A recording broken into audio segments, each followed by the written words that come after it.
Good afternoon. It's time for another exciting reading with Mr. Eble adventure.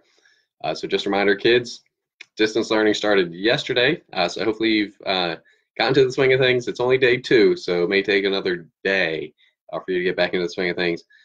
Doing some schoolwork, but make sure you're logging on in. We do have a video posted on our Facebook page, how to log in. Also on our YouTube channel, Keller Rangers, check it out. A whole bunch of videos getting posted up there as well. Any videos posted on YouTube, we will share on here. We also posted the instructions on how to log in on our school webpage. But without further ado, those of you tuning in, it'll be every day at noon during your lunchtime. We'll be reading a book, so we may finish Among the Hidden this week, and then we'll pick something else for next week, maybe. I don't know. So chapter 19 and 20 we are reading today. So again, Among the Hidden. Chapter 19. Luke left Jen's that day with a pile of books and computer printouts clutched to his chest. Some reading material for you, she'd said, so you'll understand. Back in his own room, Luke sat down on his bed and opened the first book.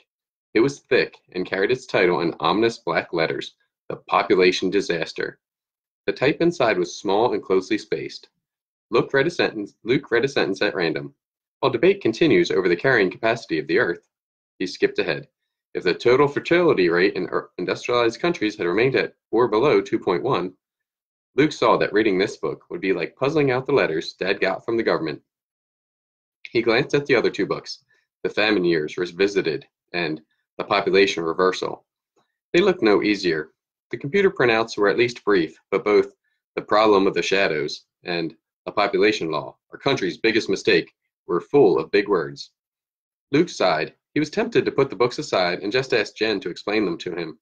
And he might have, except for what she'd said as she'd begun handing them to him. Oh my gosh, I didn't think you can read, can't you? Said Jen. Of course, Luke had answered stiffly. I was reading in the chat room, wasn't I? Yes, but you could have been. Oh, never mind. I've offended you again, haven't I? She said. Me and my big mouth. It wouldn't have been anything to be ashamed of, even if you couldn't. Oh, I'm making things worse. I'll just shut up. Here. And it seemed to Luke that she'd pulled even bigger books off the bookshelves after that. Now he resolutely turned to the beginning of the population disaster and began reading. Since some elements of the overpopulation crisis were foreseen in the 1800s, an uninformed observer could only wonder why humankind came so near to total annihilation. But Luke reached for the dictionary and settled in for the long haul.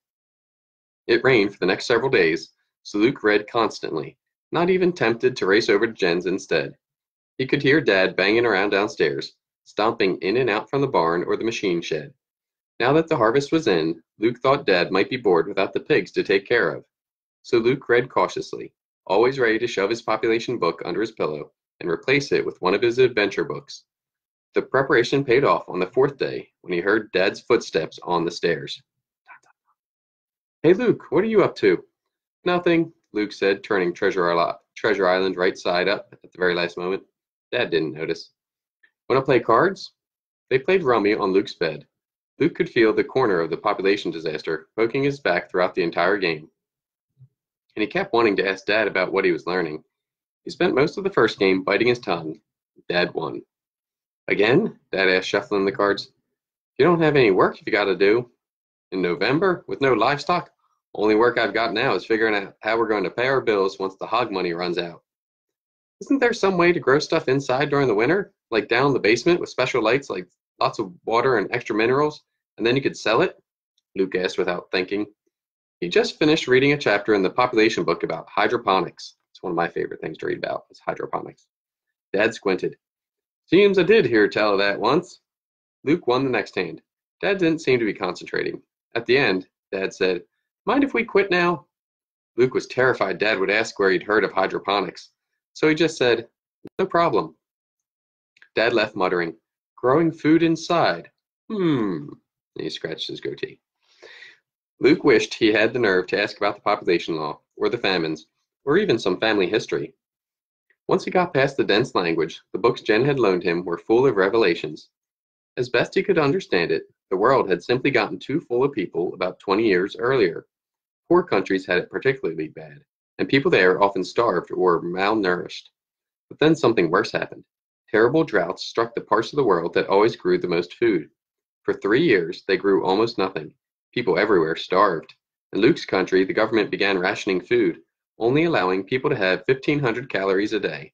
And to make sure there was food, they seized control of all food production. They forced factories that had made junk food to crank out healthy food instead. They forced farmers to move to land that would be more likely to produce. Is that why we don't live near our grandparents? Luke wanted to ask his parents. But the government didn't think that was enough. They wanted to make sure there would never again be more people than the farmers could feed. So they passed the population law too. In the evenings, spooning in his stew or cutting up his meat, Luke felt pangs of guilt now. Perhaps someone was starving someplace because of him. But the food wasn't there, wherever the starving people were. It was here, on his plate. He ate it all. Luke, you're so quiet lately. Is everything all right? Mother asked one night when he waved away second helpings of cabbage. I'm fine, he said, and went back to eating silently. But he was worrying that maybe the government was right and that he shouldn't exist. Only when he got to the computer printouts did he begin to feel better. One of the articles began, "The population law is evil." The other said, "Hundreds of children are hidden, mistreated, starved, neglected, abused, even murdered for no reason. Forcing children into the shadows can be counted as genocide." How can this be? He asked Jen a week later when he finally got a chance to go back to her house. How can the books and the articles be so different? She handed him a glass of soda. What do you mean? She asked. Luke pointed to the population disaster. This book says the human race would have gone extinct if we hadn't had the population law. And this, he held up and shook the problem of the shadows article, this says the population law was totally unnecessary and cruel. It says there was plenty of food, even during the famines, except that the barons were hoarding it. But lately, he remembered Jen was a baron. Sorry. Jen shrugged, not the least bit offended. So what's the truth? Luke asked. Jen shook potato chips into a bowl. Well, think about it. The government allowed those books to be published. They probably even paid for them. So of course they're going to say what the government wants people to believe. They're just propaganda, lies. But the articles, the authors of those probably put themselves at risk getting the information out. So they're right. Luke pondered that. Then why'd you make me read the books? He asked. So you'd understand how stupid the government is, Jen said. So you'd understand why we have to make them see the truth. Luke looked at the stack of thick books on the Talbots' kitchen counter. They looked so official, so important. Who was he to say that they weren't true? Chapter 20. Luke feared he'd have to wait months between visits to Jen once the snow started. But the weather proved kind that winter. Most days were dry and clear. He didn't have leafy trees to hide behind, but he began to feel safe, anyway, crawling through his and Jen's backyards.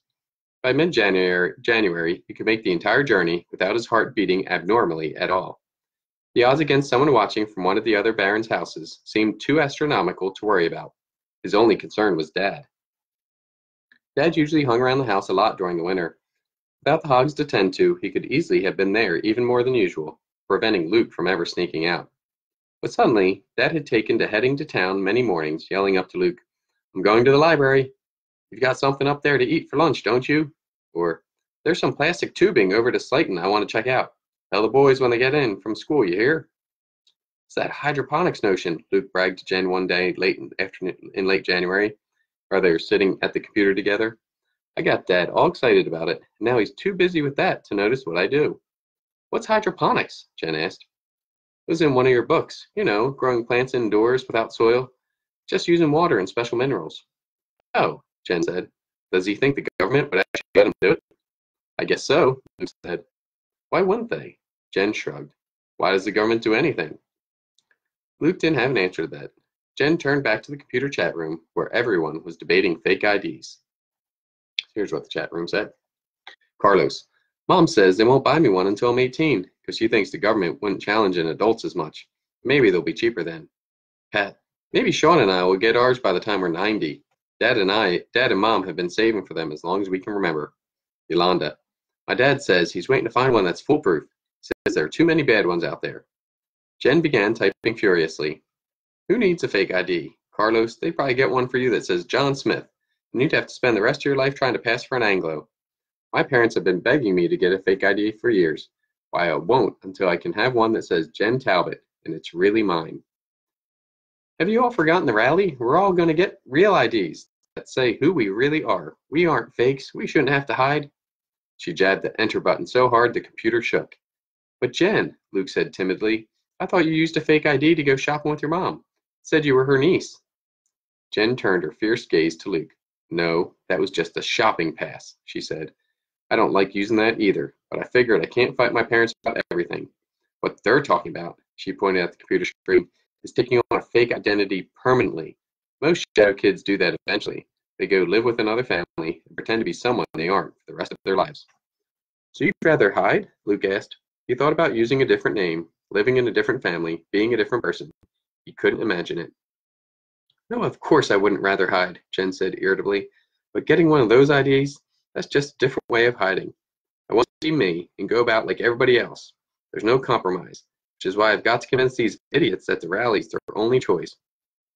There's a shocked blankness on the computer screen after Jen's entry. Then Carlos ventured, Jen, got any of your parents' blood pressure medicine handy? Sounds like you need it. Jen stabbed the power button on the computer. The screen instantly went dark. She spun around in her chair and clenched her fists. Arg! She screamed, with a grimace of frustration. Jen? Luke asked. He leaned away from her in case she decided to use those clenched fists. Jen turned to Luke in surprise, as though she'd forgotten he was there. Don't you ever feel like saying, I can't take this anymore? She asked. She leaned up and began pacing the floor. Don't you ever want to just walk out into the sunshine and say, forget hiding, I don't care. Am I the only one who feels this way? No, Luke whispered. She whirled around and pointed at the computer.